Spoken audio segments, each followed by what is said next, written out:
দুজন মুরগি একসঙ্গে ডিম পাড়ার জন্য বসেছে।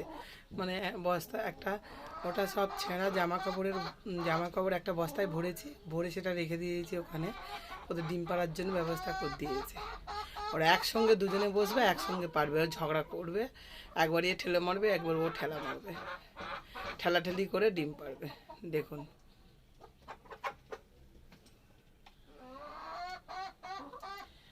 এমন পাগল। এই ছোট্ট অ্যাকোরিয়ামটা আছে, এর ভিতরেও কাপড় দেওয়া আছে, কদিন এর ভিতরেও ডিম পাড়ছিল। এখন তা না, এখন ওখানে পছন্দ না, একই জায়গায় দুজনের পছন্দ, তার জন্য আর একটা বস্তা মনে হচ্ছে জোগাড় করতে হবে। একটা বস্তা জোগাড় করে দিলে সেখানে আবার দুজনে মিলে ডিম পাড়বে।